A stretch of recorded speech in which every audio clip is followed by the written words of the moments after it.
somewhere in the mid-1990s. Our kids were little, and we bought a new car. It was a Ford Explorer. So we had a new car, the kids were little, it was the summer, and we decided to take a trip. We decided to go to the coast, to Galveston. And so we made preparations and reservations and all of that. And we must have started out kind of late in the day, because before we arrived in Galveston, it got dark. Well, again, the kids were smaller, and they were hungry, and they were tired, and they didn't want to keep going, so we decided that we would stop in this town that I can't even remember the name, and had no idea where a hotel was or anything like that. So we're driving around looking for a place to stay the night, and Pam sees one, and she says, if you'll go up here to this stoplight, turn left and go down a little ways and turn again, there's that hotel. So I look up and I can see that hotel. It's a ways away, and to get there I've got to do this maneuvering. Well, I saw a shortcut. There was a parking lot, and I could get to that hotel through that parking lot. So I turned, got on that parking lot. It was exceedingly bumpy, I noticed. Drove through that parking lot, got to the hotel. We got out, got the kids in bed, fed, all of that. Everything was fine until the next morning. I get up and I've got 4 flat tires. So I walk to an all-sups 7-Eleven type store. 7-Eleven. Does anybody remember 7-Eleven? Okay. To one of those stores, and I buy out their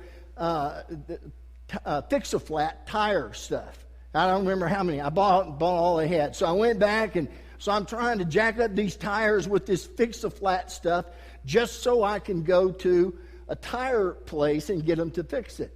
And so I'm trying to jack it up, and they're going down, and I go a little ways and stop and spray some more and finally get to this tire place. All 4 tires ruined. I have to buy 4 new tires for a brand new car I just bought. I go back and look at the parking lot I went through.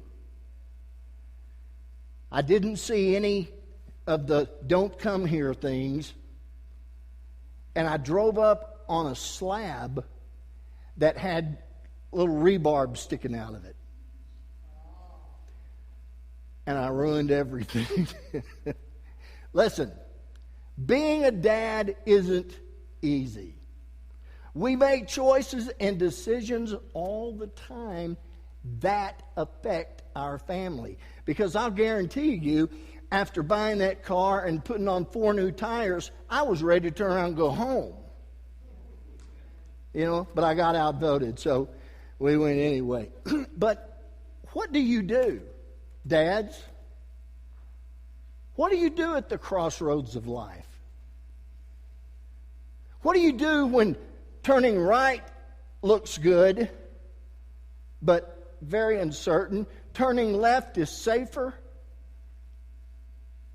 And there's always the opportunity to go straight. What do you do? How do you strategically maneuver through life being a dad leading a family? It's hard. So the question that we must ask is simply this: what kind of dad do you want to be? What kind of father do you want your children in their adult years to remember? What kind of impact do you want to make on your kiddos? Well, maybe this morning we can find some help in a psalm that speaks about the family. Psalm 127. I like this passage because it addresses multiple things about the home. And so this morning I want to share with you a message I've entitled Dads on Duty. Reminding all of us that it's easy to be a father. It's a choice to be a dad. Psalm 127. Follow as I read, please, in the New Living Translation. Psalm 127, 1 through 5, which is the entire psalm. Unless the Lord builds a house, the work of the builders is wasted.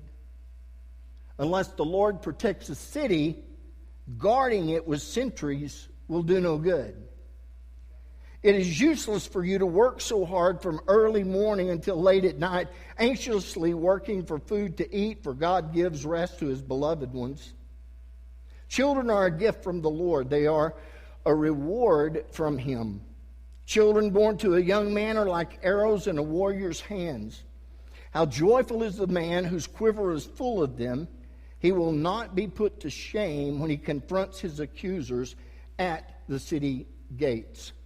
Now, there are 3 points that we find in this passage that will help us in understanding our role as a father and as a parent. The first point that the psalmist speaks to is the designer of the home. Secondly, he speaks to dangers to the home. And then thirdly, he speaks of the dependence in the home. But first, in Psalm 127, 1a, he hits it running. And he says this: unless the Lord builds the house, the work of the builders is wasted. Pointing out, in simplest terms, unless we are allowing the love and the truth of God to build our families, whatever else we do is of no consequence. It's wasted. The statement he makes is similar to the metaphor Jesus uses in Matthew 7, 24 through 27, when Jesus says this: anyone who listens to my teachings and follows it is like a person who builds a house on a solid rock. Though the rain comes in torrents and the floodwaters rise and the winds beat against that house, it won't collapse because it's built on bedrock. But anyone who hears my teaching and doesn't obey it is foolish. Like a person who builds a house on sand, and when the rains and floods come and the winds beat against the house, it will collapse with a mighty crash. Now, Jesus contrasts 2 people, 2 homes. The first, he uses this simile: a person who hears his teaching and realizes his teaching and accepts his teaching and implements his teaching, that person is like a person who has the foreknowledge and wisdom that when he builds a house, he builds it on a rock foundation. And then in contrast, a person who hears the teaching but does not do the teaching is like a person who builds his house and doesn't care about the foundation. It's a sand foundation. It's a faulty foundation. It's a failure foundation.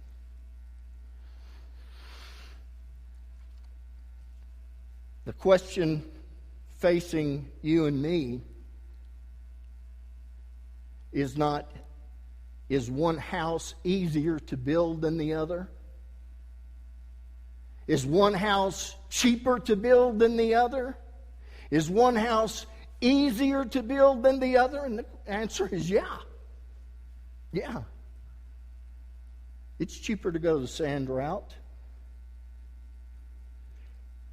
It's certainly easier than implementing the truth of God into your home.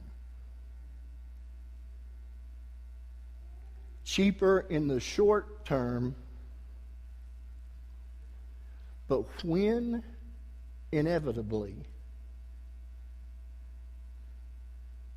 the winds come against you and the storms rise in your home and in your life, it is the foundation upon which you build that will make the difference.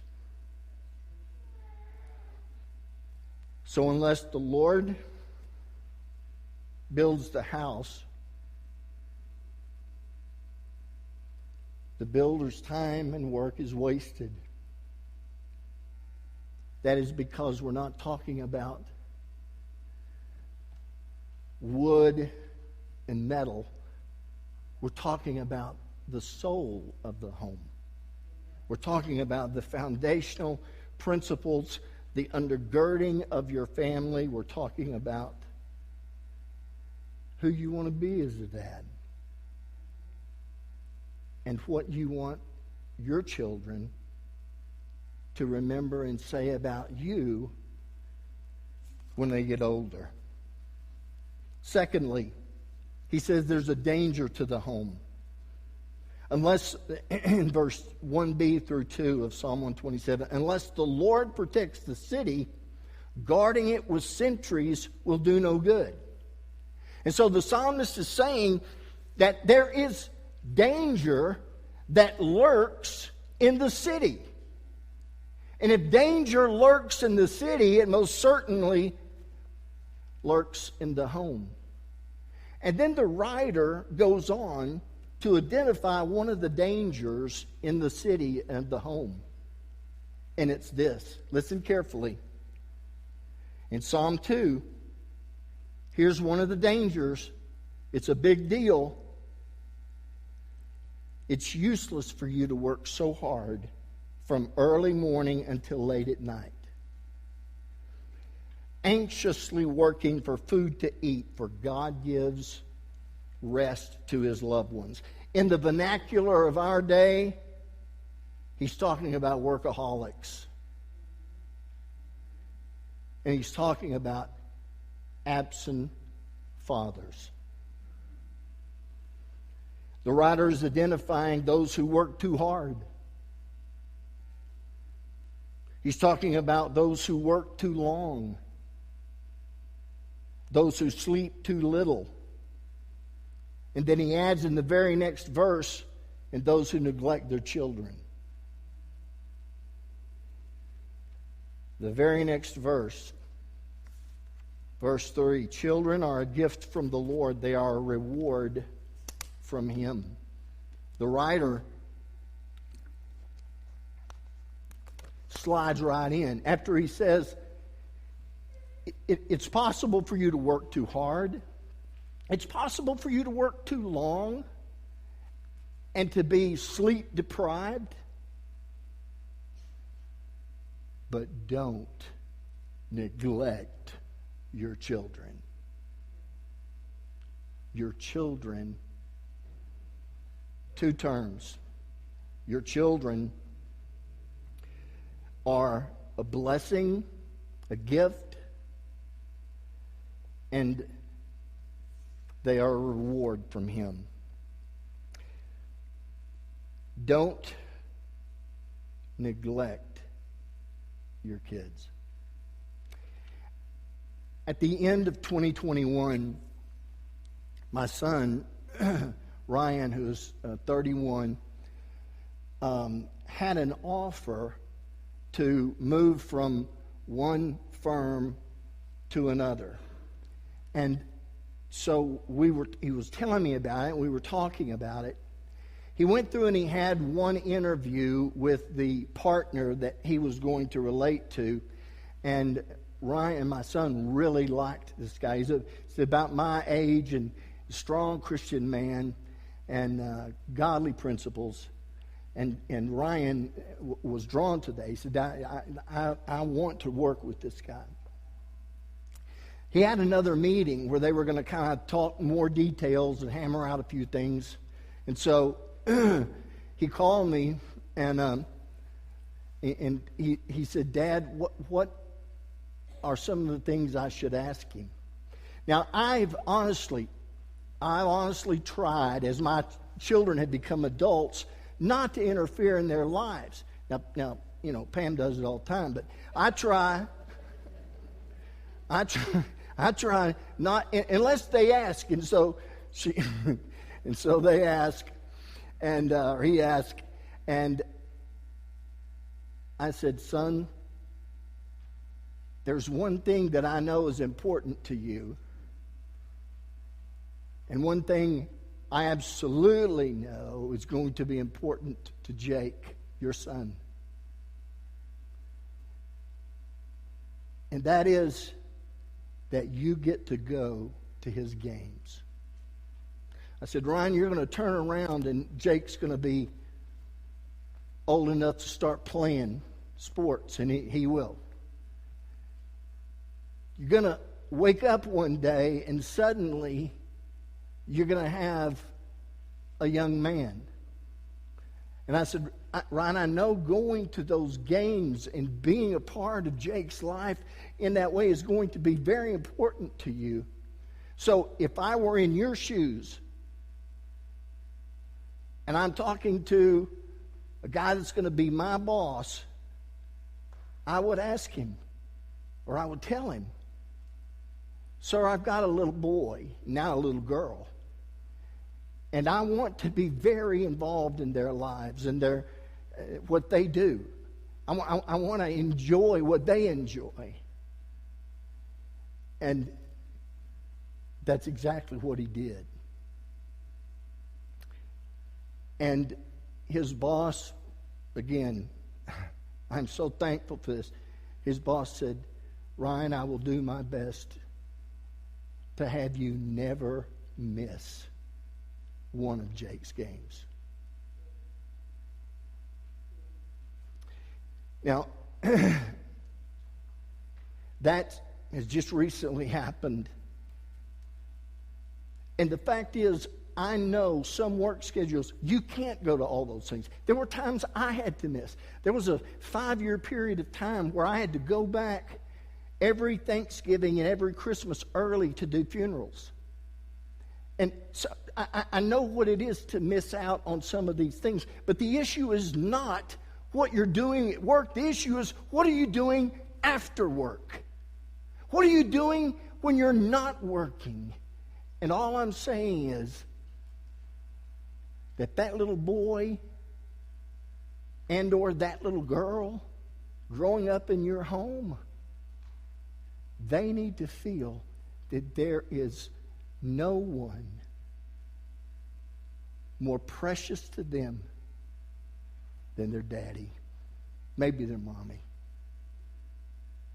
They need to know that their daddy loves them with a holy, perfect, unconditional love as we can muster. They need to know growing up they don't have a bigger fan on the planet than their daddy. Whatever they whether it's sports or a band or any other, whatever it is, that they get involved. Because, again, I will remind you, anyone can be a father. Being a dad is a choice. Very quickly, the dependence on the home. Children are a gift from the Lord. They're a reward from Him. Children born to a young man are like arrows in a warrior's hands. How joyful is the man whose quiver is full of them. He will not be put to shame when he confronts his accusers. in the city gate. Now, again, there is metaphorical language used here, and when the Bible here speaks about children, it uses primarily two terms. One is gift, and the other is an arrow. Now, there are two parts to the gift. There's the giving of the gift and the receiving of the gift. And I want you all, young families, really to listen closely, if you would please. When the Bible speaks about children, it uses the word gift.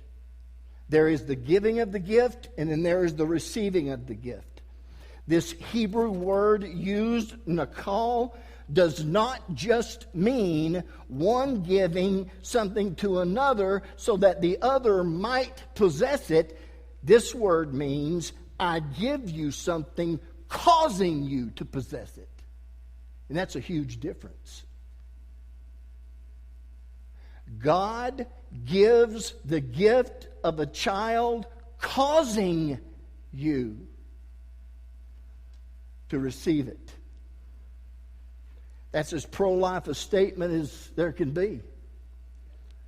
Do women get pregnant by chance? Is it just coincidence? Is it purely a matter of biology? Not according to Scripture, because God causes this gift to be possessed. And then there's the receiving of the gift. If God causes us to possess this child as a gift from Him, then we must receive said child as that gift. Further interest is in the word reward. Now hang with me, because I've never seen this before. I studied it this time. The word reward means wages. It's almost like they're saying God gives us this gift of a child because we'd earn it. That's not the concept. The verbal form here is to hire. When God says children are a reward, what He's saying is, I am hiring you. I have caused you to receive this gift, and I am hiring you to raise this child in my truth. He talks about an arrow. He said, children in the hands of a young man are like an arrow. Children born to a young man like an arrow in a warrior's hands. How joyful is the man whose quiver is full of them. He will not be put to shame when he confronts his accusers in the city gates. 2 points. There is the shaping by the parents. When we talk about an arrow, there is first the shaping by the parents.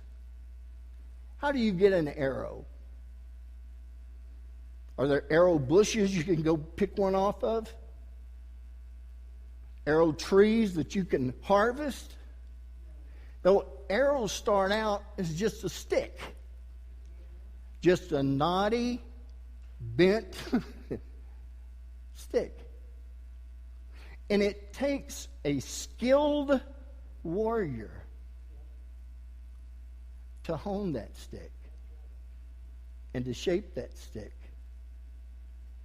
until it becomes a useful arrow in the hands of God. And then lastly, not only is there the shaping. Oh, let me tell you this. I left this out. Here's an illustration of how to shape your family. A young man just got his driver's license, talking to his dad, and said, Dad, I've got my license. How about letting me use the car, drive the family car? And the dad said, well, son, if you'll keep your grades up, keep coming to church with us, and get a haircut, then we'll see about you using the car. And the 16-year-old thought for a minute, and he said, Dad, you know, Samson had long hair. Moses had long hair. Jesus had long hair. And his dad said, Yeah, and they walked everywhere they went. That's kind of the shaping part. But let me finish quickly with this. Not only is there the shaping by the parents, but there is the satisfaction for the parents. Now hang with me. In verse 5, how joyful is the man who has his quiver full of arrows. He will not be put to shame when he confronts his accusers at the city gates. There's two emotions that the psalmist says will happen to the parents of the arrows. The first is joy. Joyful at having his quiver full. I know that you know that not all of parenting is joy. In fact, sometimes we have to hunt for the joy. There are times that you may not see or feel the joy in the gift God caused you to receive. There are times you look at them and think, man, planet Earth, are you from planet Earth? You know, and the joy that you have in that child can get shelved. And you know what? That's okay. Just don't leave it there. Don't lose the joy of the child God has given you. And then the second is pride. Pride in a good sense. This last part of this passage is so confusing. He will not be put to shame when he confronts his accusers in the city gates. The Hebrew there is out of this world. I studied this thing every way but cross-eyed. I read commentaries. Here's what I think it means. When we take our children and raise them up in truth, and we help to shape them as arrows, and we don't lose the joy, he says that when we come to the city gates, and the city gates were a place of business. It's where people met to do business. It's where people met to solve problems. And he says, when we come to the city gates to face our accusers, we can say this. Look, dude, you may have something against me. You may not like something I did or something I said. But I know this ain't about my son. I know this isn't about my child. I know you're not coming here to accuse me of being a sorry parent. That's what I think he's saying. Realize children have wills of their own. Realize when they become adults, they choose their own path. But as long as we've got them, as long as we can help shape that arrow, we make it our priority. Being a father, it takes a choice to be a dad.